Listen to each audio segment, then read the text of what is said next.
Hi everyone, back again. A little bit on my miniatures now. Right, I've been doing some of my miniatures while I've been working on my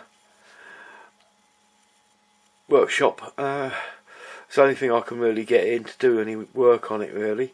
As you can see here, I've been doing the orc and the wolves from the orcs, with the orc riders on them.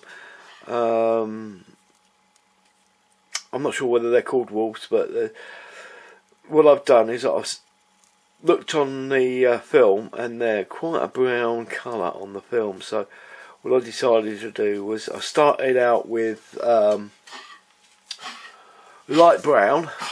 I highlighted the underbelly with a sand, and I also then put a mahogany back stripe on them, covering the head to the tail, and faded that in, and they come out quite nice now. I got 3 of this with the open mouths, and I have 3 of the other ones which were closed mouths.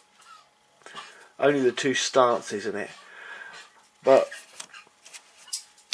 if I show you this one here, you can see that it's actually on the base by a piece of grass sticking up in that front leg section. On these 2, that particular item broke off while I was cleaning it. It's a very weak section, so I decided to put these on the bases as a slightly different pose. And there we have it so far. Put this down here, you can see them a bit better here. Right, that's basically what I've been doing. It hasn't taken me too long to do it this way. I've tried the new method of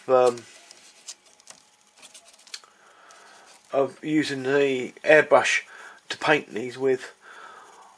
One thing I have found, I've been using this Vallejo items. This is the mahogany that I used on the back. It seems to be taking an awful long time to dry. I don't know why.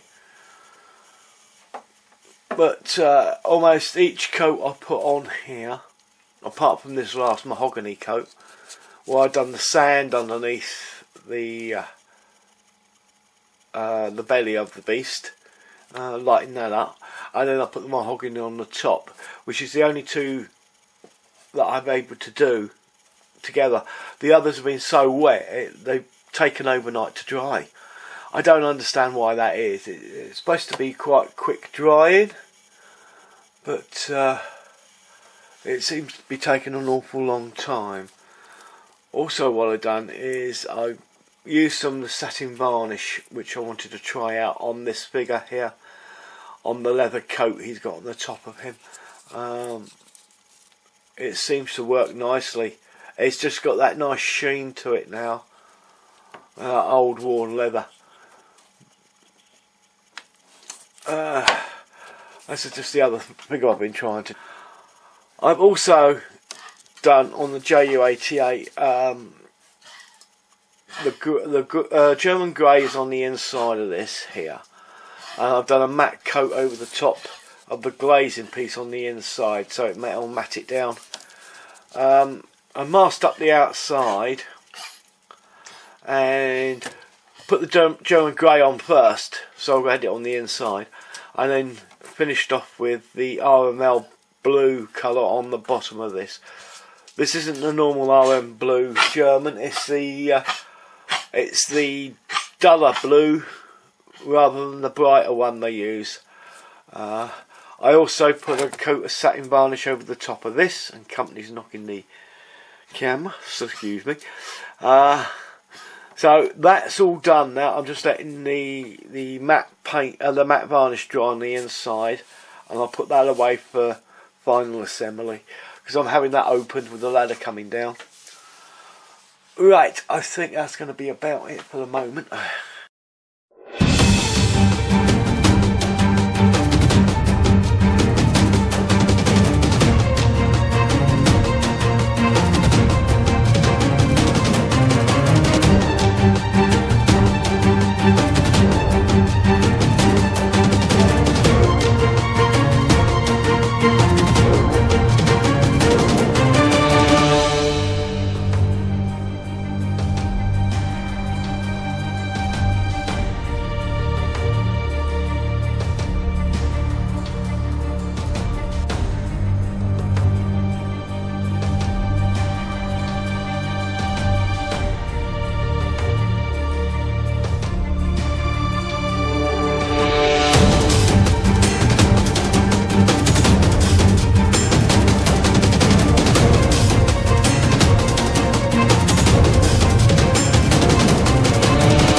the other thing was, on my workstation, it's got a curve on the front of it. Now, when I got this one here, the straight edged one, I do have legs for this, but I've just used it on the computer table here, and underneath here I've got a set of drawers for paperwork and bits and pieces. But the legs for this one are just a bit too short to raise it up to the right height with this one. But in doing that, that means I can move this bench all the way across to there and give me a bit more room on the other end, and I can get the end squared off here. As you can see, I've got me spray booth on here. It just fits. Me. So that's handy there. I'll be working on here, and then I can turn around and spray on this piece here. So that's worked out nicely. I've got a cupboard to go up on the wall up there, and that'll be up there soon, and I'll have some shelving up over here, hopefully in a couple of weeks' time when I get some more money. One of the replies I got to one of my videos said he would like to know what I was doing with this workshop, how I was going to finish it. The honest answer is, I don't know. I am winging it. I'm seeing what I can do, what I've got, how I can put things in here. Will they fit, will they not? I don't know. I'm just trying and seeing if I can get the stuff in here. The other thing is, I've already started on the paint rack, and that'll be here soon. There you go. I haven't been idle. I have been doing bits and pieces. I cracked to the bottom of this. Didn't mean to. I put a little bit too much weight on the top here while the wings were there, and it just cracked it along the bottom. So I'll put some putty along there, re-glued it, put some putty. I'll sand that off and get that ready. I've also put on the bottom gondola. I think that's the proper name for it. I've also put the nose cone on as well. I'll be masking these up shortly. I still haven't done the seat belts. Keep meaning to do that. Find other little things to do. So, and again, I still haven't done these bits here. So, I've gone over it with a little bit of spray paint to check everything out. And there's a few bits that need refilling, but that's about it. Okay, just thought you'd like to see this.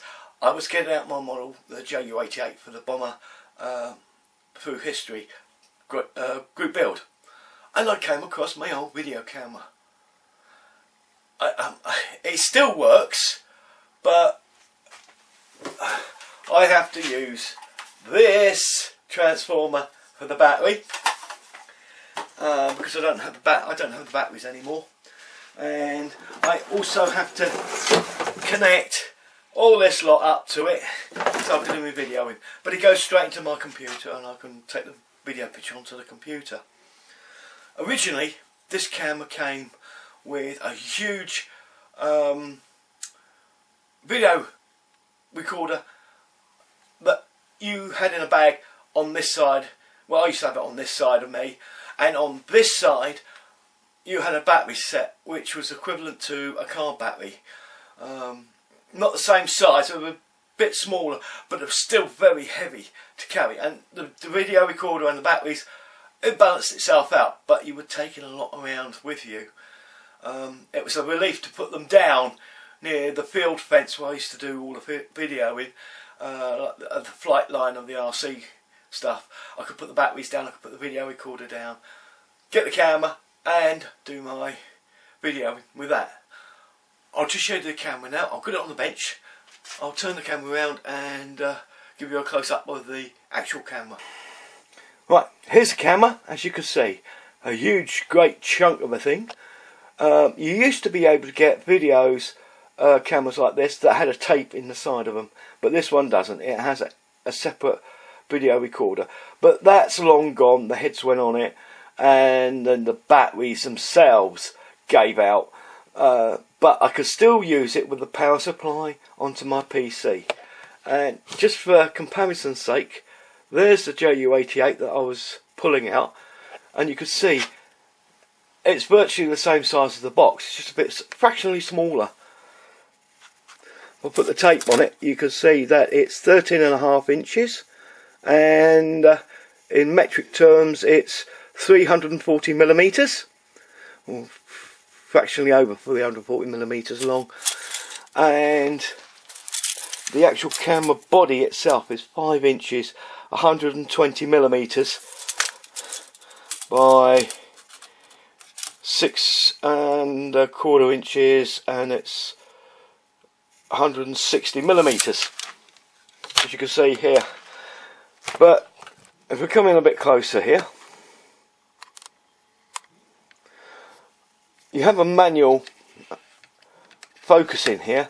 You have all your f-stops on here as well.